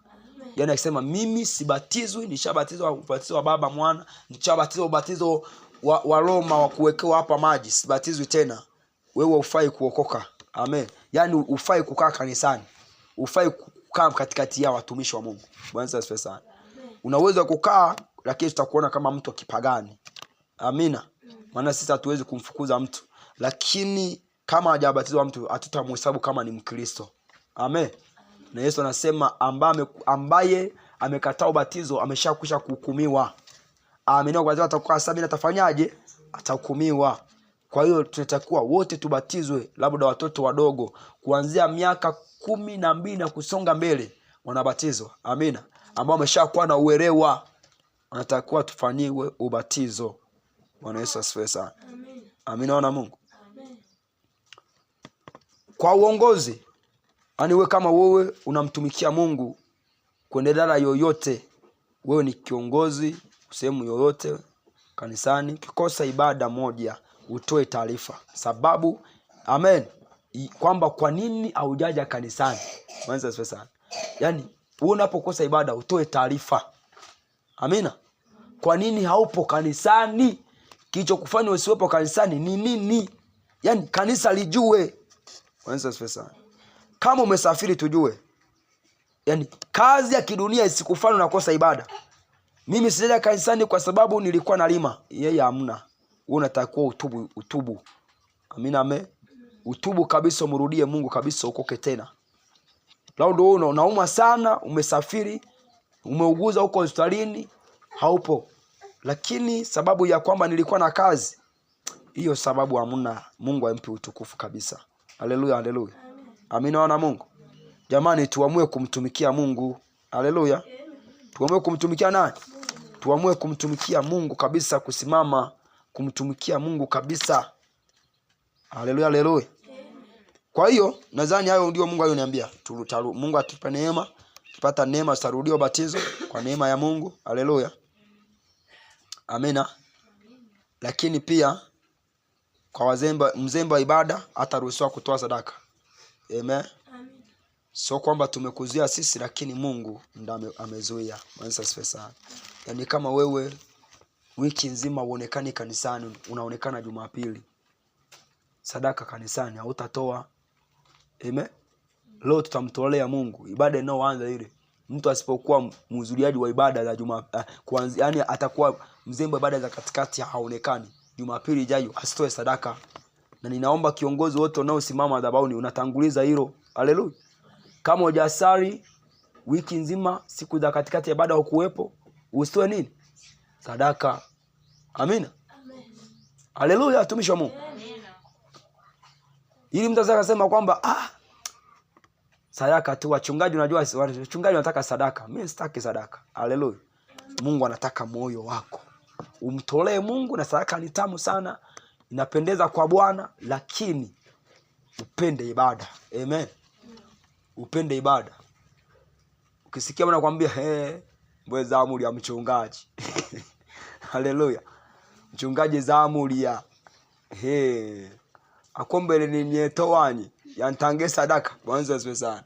Mungu ana watu wengi wa kumtolea. Amen. So unaona nimesema hivi. Unashangaa Mungu anaanza kuinua watu kabisa na mtolea Mungu mpaka unashangaa. Amen. Kabisa. Na watoto hao wanashangaa Mungu anawatumia wanamtolea Mungu. Niwaambia kipindi nafika Kizamiaga walikuwa wanamtolea Mungu wengi walikuwa ni watoto. Amen. Nashangaa siku moja watoto wakachukua wakakota kahawa kwa babu yao. Babu yao sio akapa viera, wakaleta mafungu ya 10. Kipindi akaa kwa bosi. Wakaniletea mafungu ya 10 nikabariki, nikaenda kwenye semina. Bwana asifiwe sana. Nikawezesha kwenye kazi ya Mungu kusafiri. Nauli watoto saizi kama wako kaeliza. Amina amen. Jamani mchungaji tumekuja kutegemeza watoto wadogo. Kumbe hata watoto Mungu anaweza akawatumia wakamtegemeza mtumishi wa nani? Mtumishi wa Mungu. Amina amen. Kwa hiyo naomba tusikalili kwamba kanisa fulani wenyewe ni sadaka tu. Hapa sio sadaka tu. Hapa tunahitaji roho yako. Amen. Hapa Mungu anahitaji roho yako. Roho yako ipone kwanza, vingine baadaye. Bwana Yesu asifiwe sana. Haleluya. Simama juu tumshukuru Mungu. Mwambie Bwana akusaidie kuyafuata maneno ya Mungu kabisa, kubadilika, kumfuata Yesu kweli kweli. Usiwe mzembe tena, kataa roho ya uzembe wa ibada kwa jina la Yesu. Kataa mapepo yote ambayo yanafunga maisha yako, usimtumikie Mungu katika na kweli. Uzembe wa ibada kataa kwa jina la Yesu. Mwambie Mungu akusaidia tunapokuwa ibadani. Uenda wewe umekuwa unahudhuria ibada lakini haupo mahali hapa kanisani. Kataa roho ya kumwabudu Mungu katika madhaifu au katika kimwili. Kataa, mwambie Mungu naomba nikuabudu katika roho. Maana imeandikwa mwabudu Bwana watamwabudu katika na kweli, watamwabudu tena katika milima hii. Watamwabudu Bwana halisi, watamwabudu Bwana katika na kweli. Tumwambie Bwana tunaomba tusaidie tukuabudu katika roho na kweli. Tusio zoezi tu ibada kumbe mioyo yetu iko mbali na wewe, katika jina la Yesu mwana Mungu aliye hai. Hebu tuende mbele za Bwana. Baba, kwa jina la Yesu Kristo mnadhaliaye mfalme amani, katika jina la Yesu Kristo mwana Mungu aliye hai mfalme amani. Baba nakutukuza, wewe ni mwema, wewe ni Mungu mwenye nguvu, wewe ni mfalme wa wafalme, katika jina la Yesu mwana Mungu. Tazama Baba, ninasimama kinyume na kila uzembe wa ibada na kila uzembe kumtumikia Mungu ambao Bwana setua ndani ya kanisa, kwa jina la Yesu mwana Mungu, katika damu ya Yesu Kristo mwana Mungu aliye hai. Ninaenda kinyume na uzembe wa ibada na uzembe mikesha na uzembe kufunga, kwa jina la Yesu mwana Mungu. Nakataa na vunja ile sambaratisha. Shetani uweze mahali hapa, una mamlaka mahali hapa, katika jina la Yesu mwana Mungu aliye hai. Uzembe wa ibada kataa, acha wana Mungu, achilia kanisa kwa jina la Yesu. Napiga na vunja kuzimu wote na sambaratisha kwa jina la Yesu. Shetani uweze mahali hapa, una mamlaka ndani ya wana Mungu, kwa jina la Yesu mwana Mungu aliye hai, katika jina la Yesu. Achilia wana Mungu, achilia mioyo yao, achilia maisha yao kwa jina la Yesu mwana Mungu aliye hai. Ninakataa kuzimu, ninasambaratisha kwa jina la Yesu uzembe ibada. Achia kanisa la Bwana kwa jina la Yesu. Achia wana Mungu kwa jina la Yesu. Mapepo yanayosababisha wana Mungu kwa uzembe ibada, uzembe mikesha, uzembe kufunga na kuomba, katika jina la Yesu nakataa na vunja, ninasambaratisha kwa jina la Yesu. Shetani uweze mahali hapa, una mamlaka mahali hapa, una uwezo mahali hapa, kwa jina la Yesu mwana Mungu, katika damu ya mwana kondoo hai, katika jina la Yesu. Uzembe ibada toeka mahali hapa, toeka mahali hapa kwa jina la Yesu, kwa jina la Yesu. Uzembe ibada toeka mahali hapa, nakataa na vunja uzembe ibada kwa jina la Yesu mwana Mungu. Acha kasara Bwana Mungu kwa jina la Yesu, acha kasara Bwana Mungu. Shetani uweze mahali hapa, una nguvu mahali hapa kwa jina la Yesu mwana Mungu, katika jina la Yesu. Nakataa roho ya kwenda kimwili kwa jina la Yesu mwana Mungu aliye hai. Mungu mwenye nguvu, nahitaji Bwana msaada wako. Tupe neema Mungu, tukutukuze, kuabudu katika roho na kweli. Kwa jina la Yesu mwana Mungu, onekana mfalme wa amani. Dhihirisha Mungu wa amani. Kwa jina la Yesu mwana Mungu, Baba nahitaji msaada wako. Ondoa uzembe ibada katikati yetu. Kwa jina la Yesu mwana Mungu, roho ya kuabudu katika mwili na kataa kwenda kimwili. Kwa jina la Yesu mwana Mungu, shetani uweze mahali hapa. Una mamlaka mahali hapa. Una uwezo mahali hapa. Kwa jina la Yesu mwana Mungu, ninakataa. Kwa jina la Yesu ninafunja. Kwa jina la Yesu ninaharibu. Kwa jina la Yesu ninasambaratisha. Kwa jina la Yesu uzembe ibada toeka mahali hapa. Uzembe ibada ninakataa. Kwa jina la Yesu mwana Mungu aliye. Katika jina la Yesu mwana Mungu, katika jina la Yesu mwana Mungu, tusaidie Bwana Yesu. Watetee Bwana kanisa lako. Usituache Roho Mtakatifu. Tushike mkono Bwana. Kwa jina la Yesu mwana Mungu, usituache Mungu mwenye uweza. Nahitaji msaada wako Bwana. Onekana Mungu mwenye nguvu. Kwa jina la Yesu mwana Mungu, nahitaji msaada wako Bwana. Simama mwenyewe Bwana. Damu ya Kalvari tawale mahali hapa. Damu ya wewe tawale mahali hapa. Kupitia jina la Yesu. Ni wewe Yesu mwenye nguvu. Hujawahi kushindwa Baba jambo lolote. Katika damu ya mwana kondoo na pando uaminifu wa ibada mahali hapa. Na pando uaminifu wa ibada mahali hapa. Uaminifu wa ibada tawale mahali hapa. Uaminifu wa ibada tawale mahali hapa. Kwa jina la Yesu mwana Mungu, uaminifu wa kufunga na kuomba utawale Bwana mahali hapa. Onekana Mungu mwenye nguvu. Dhihirisha ufalme wa amani. Kwa jina la Yesu mwana Mungu. Baba asante, wewe ni mwema. Wewe ni Mungu mkuu Bwana. Unastahili kutukuka na kuabudiwa Bwana. Sifa na utukufu ni wako ufalme wa amani. Kwa jina la Yesu Kristo mwana Mungu aliye hai. Katika jina la Yesu. Asante Yesu, nakushukuru. Katika jina la Yesu. Basi chukua sadaka yako twende kumtolea Mungu. Baba mwenye nguvu, mtakatifu wa takatifu, Mungu mkuu, uketie pa juu sana. Nakushukuru Bwana kwa wakati na wasaa huu ambao Bwana watoto wako tunanyosha mikono mbele zako kutolea. Kwa jina la Yesu Kristo. Bwana Yesu, bariki kazi ya mikono yetu. Bwana Yesu, bariki kanisa lako. Tuongoze Roho Mtakatifu. Tushike mkono Bwana kwa akili zetu hatuwezi. Kwa jina la Yesu Kristo. Tufundishe Bwana maneno yake yenye uzima, yenye nguvu Baba ya uponyaji wa nafsi na roho. Katika jina la Yesu Mnazareti hai. Bwana tusaidie kuyafuata maneno yako. Asante Roho Mtakatifu Baba. Sadaka ipate kibali mbele zako Mungu. Kama sadaka mtumishi wako Bwana Ibrahimu. Katika jina la Yesu Kristo. Maana Mungu anasema kwamba mjaribuni kwa njia hii Mungu atafunga madirisha milango mbinguni. Bwana fungua baraka katika maisha yetu. Fungua baraka Bwana, fungua baraka za kiroho, fungua baraka za kimwili. Bariki mashamba, bariki Bwana huduma yako, bariki wanao tupo uzima. Kwa jina la Yesu Mungu aliye hai, pigana na kila adui anayejinua kupigana na kanisa lako katika jina la Yesu. Baba nakutukuza, wewe ni mwema. Baba nakutukuza, wewe ni mfalme. Baba nakutukuza, wewe ni Mungu mkuu. Tuwe maisha kiroho, tukujue, tukuelewe Baba. Katika jina la Yesu, ondoa uzembe ibada katikati yetu. Ondoa uzembe kutokufunga kwa jina sugaliai. Ondoa uzembe wa maombi, uzembe ukataa mafungo na maombi katika jina la Yesu. Ondoa uzembe kwa damu ya Mkolai katika jina la Yesu. Kwa damu ya Yesu Kristo mwana Mungu aliye hai, kwa damu ya mwana kondoo aliye hai, katika jina la Yesu. Kila uzembe wa maombi, uzembe wa kufunga, uzembe wa kusali na kuabudu kwa jina la Yesu, uzembe wa kumtumikia Mungu na kataa katika jina la Yesu. Bwana Mungu mfalme wa amani, Bwana mabwana tusaidie. Tutetee Mungu mwenye uweza, peke yetu hatuwezi. Wewe ni mwema kila wakati Baba, na kutukuza Roho Mtakatifu. Wewe ni Mungu unastahili kutukuza kuabudiwa katika damu ya mwana kondoo. Asante Roho Mtakatifu, unastahili Baba. Sifa na utukufu ni wako Bwana. Neema na kweli na utukufu wako utawale sasa na utukufu wako Jehova, katika jina la Yesu. Asante Bwana, asante Mungu mwema. Ninaamini Mungu wa Israeli umebariki sadaka hii katika jina la Yesu Mnazareti. Amen. Mwamba, mwamba, mwamba, mwamba. Mwamba, mwamba, Yesu ndiye mwamba, mwamba, mwamba. Mwamba, mwamba, mwamba, mwamba, mwamba, Yesu ndiye.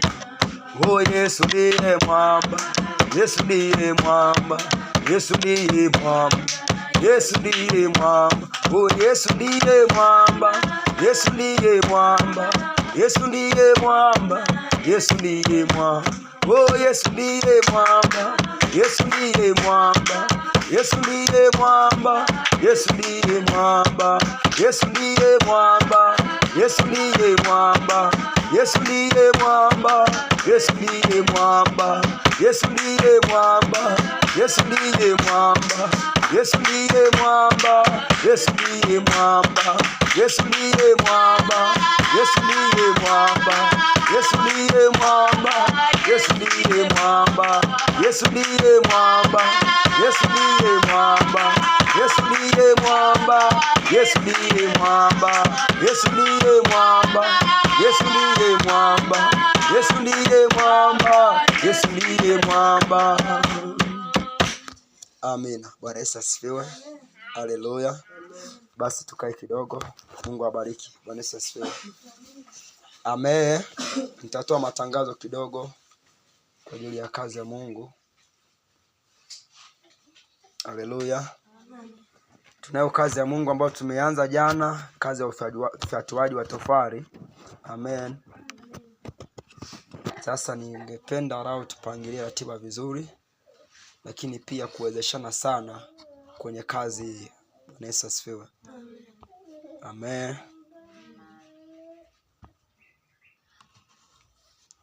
Kwanza kesho ninaomba turudi. Amina. Kwenye kazi ya Mungu. Kesho turudi ambao watapata neema kuja. Bwana Yesu asifiwe. Tuwepo kwenye kazi ya Mungu, tuendelee na kazi kwa sababu ndio tunaanza. Lakini ratiba kamili itakuwa hivyo kwamba kwa kuwa ndio tunaanza, yani angalau kazi ionekane. Tukienda kwa uzembe tunachokifanya kitaonekana. Amina. Kwa lazima angalau tuoneshe nguvu fulani kwa kuwa ndio tunaanza ufyatuaje. Hata tukifika katikati huko tukianza kutoa taratibu angalau, lakini kazi imeshaonekana. Amina. Angalau kishafikisha hata tofali ngapi huko kama 7,000 au 6,000 huko. Amina. Ndio tutaanza sasa kwamba sasa tupunguze kazi sawa 3,000 angalau, yani kazi angalau ionekane kwamba hao watu kwa tuko kwenye kazi sasa tutani. Pesa sio. Kwa hiyo ningeomba kesho turudi. Kesho tutafanya kazi hapa Jumatatu, Jumanne au taruhusiwa wewe utaenda kufanya kazi zako. Bwana asifiwe sana. Ya lakini ukipata neema wewe binafsi kuwepo au katazo. Amen. Kwamba unaweza ukapata muda ukawepo ukaendelea ni sawa. Lakini ani ratiba maalum ni Jumatatu. Amen. Jumanne ni ibada kawaida. Jumatano tunakuwepo kazini. Bwana asifiwe sana. Alhamisi ni ibada. Kwa asubuhi unafanya tu kazi zako nyumbani. Jioni unakuja kwenye nini? Kwenye ibada kawaida. Amina. Haleluya. Ijumaa. Amen. Yani Ijumaa na Jumamosi tutaviunganisha hapo. Bwana asifiwe sana. Hizo siku mbili tufanye kazi. Amina. Tukienda na hiyo ratiba ndani kama wiki 2 au wiki 3 kazi itaonekana. Amina watumishi wa Mungu. Amina. Yani Ijumaa na Jumamosi tutakuwa tunaviunganisha kwa pamoja. Tunafanya kazi. Kufyatua asubuhi mpaka jioni. Bwana asifiwe sana. Siku nyingine kama angalau wiki 2 au wiki 3 tujitoe kumtumikia Mungu. Amina. Haleluya. Tujitoe kumtumikia Mungu angalau wiki 2 wiki 3. Angalau kazi ikishaonekana kwamba iko vizuri, Mungu atajitolea utukufu, tukaanza kufyatua angalau kwa wiki mara 2. Amen. Mara 1, mara 2 kulingana na kazi imeshaonekana. Amina watumishi wa Mungu. Amen. Kwa hiyo kesho naomba turudi. Lakini pia kwa watumishi ambao tunakuja, amen, ambao watapata neema kuja, amen, tahitajika pia wakati mwingine kushinda kanisani kwa watu wengine. Bwana asifiwe sana. Kwa hiyo kuna wakati mwingine tutahitaji hata matoleo sadaka ya viazi vilivyopo, magimbi, amen, unga, hata kuroga uji kwa ajili ya jamani, kazi ya kufyatua tofali inatumia nguvu na njaa inakuwa nyingi. Amen. Kwa mimi naifahamu. Kwa hiyo ninaomba kwa yule ambao utapata ka pesa kuangalau tukanunua hata sukari ya kunywa kanisani kwa ajili ya watumishi ambao watakuwepo wanaendelea na kazi ya Mungu. Utabarikiwa sana. Bwana Yesu asifiwe sana. Ukipata unga, debe, kanusu ndoo, amen, ukakaleta hapa kanisani. kapata tu maharage tukao wanapika hapa watumishi, unaendelea na kazi ya Mungu. Unajua kufyatua alafu unaenda nyumbani unapika tena unarudi, hiyo ni gharama. Amen. Lakini wanapokuwa nakula hapa kuna kazi inakuwa inaonekana. Wanaweza asiwe sana. Inakuwa inaonekana. Kwa hiyo ningeomba kwa wale ambao mtapata neema kujitoa maharage, viazi, nini, huo na kileta hicho. Amina. Kwenye sadaka kwenye ibada ya katikati ya wiki unaweza ukada na sadaka yako ya viazi au unga ukaikabidhi madhabahuni kwa ajili ya kuwezesha kazi ya Mungu inayoendelea hapa. Amen. Ukipata kafedha ka 5,000 nini, unaweza ukaleta. Wakati mwingine tutahitaji, wakati mwingine kama tepu maji yanatoka tunahitaji kuchota maji. Amina. Tunaweza tukachota maji kwenye tepu kutumia pesa. Bwana Yesu asifiwe. Kwenye mfuko wa kanisa kama kuna hela nyingi ambayo ilikuwa 900. Amen. Yaani zidi 900 ambayo ilikuwa kwenye kitunga, japo nilitumia kwenye kazi ya Mungu, lakini nitairudisha kwa namna tu hata ya kuchota maji. Kwanza sasa au kufanya kazi hiyo, ndio hivyo 900. Amen. Ndio ambayo tulitoa ngapi? 900. Sasa amina, watumishi wa Mungu. 900 kwenye mfuko kanisa. Amen. Kwanza sasa 900 watumishi wa Mungu tumevaa suti. Kwanza sasa. Haleluya. Kwenye mfuko wa kanisa kuna shilingi 100 ngapi? 900. Na suti zetu tumevaa. Kwanza sasa. Tuwe makini sana tusizoee kazi ya Mungu. Amina. Tungekuwa wakati na karaki moja tunanunua kamfuko, tunanunua mchele hapa Kavero. Amina. Kaanda 25 nunua marage yetu. Tunakaa kanisani tunafuata tofali. Amen. Sasa tuna mfuko 900. Haleluya. Basi Mungu wa mbinguni atusaidie watumishi. Haleluya sana. Najua kazi ya Mungu ni kubwa na tunajitoa sana, lakini basi Mungu azidi kutusaidia. Haleluya. Kwa hiyo ndio hivyo watumishi wa Mungu. Amen. Ninaomba utakaojitoa kesho, ukipata chochote unaweza ukakileta. Ukiona chochote kwa sasa hivi unaweza ukakiacha kwa ajili ya kuwezesha kazi ya Mungu. Amen. Hivyo Mungu atakubariki sana. Barikiwe na Bwana. Amen. Naomba sasa tusimame juu. Nishukuru Mungu. Amen. Ninaomba ibada ya jioni ningependekeza, amen, tulale tumeandaa maji. Bwana Yesu asifiwe. Ninaomba tutachota maji kwa kwenda Cheko, twende Cheko kama nyumbani hapo, tukusanye maji tulete kanisani. Ibada ya jioni ni kuandaa maji ya kesho. Amen. Ili asubuhi tuwai na mapema kabisa. Tuje tuanze kazi, tusianze kukimbizana tu Cheko sio na nini. Mwisho wengine atakuwa shuleni, angalau wao watakao kuwepo tuanze na hayo waliopo. Kwa kabla unaenda shuleni uache ndoo ya maji hapa. Amen. Itakao tusaidia kesho kwa ajili ya kazi ya nani? Ibada ya jioni itafanya hiyo kazi. Tutakuwa ibada ya jioni. Nyosha mikono tumshukuru Mungu. Baba, nakushukuru kwa neema yako. Asante Mfalme. Ninaomba utulinde tunapotoka mahali hapa watoto wako. Damu ya Yesu tulinde, mkono wa Bwana ukao juu yetu. Ninakataa kila nguvu za giza ziko naye kutuzuru zikashindwe na kuteketea kwa jina la Yesu. Bwana Yesu walinda watoto wako. Tutunze Bwana kwa neema yako. Baraka za Bwana zikambatana kila moja katika jina la Yesu mwana Mungu. Amen. Basi msalimie mwenzako, mwambie hongera kwa ibada.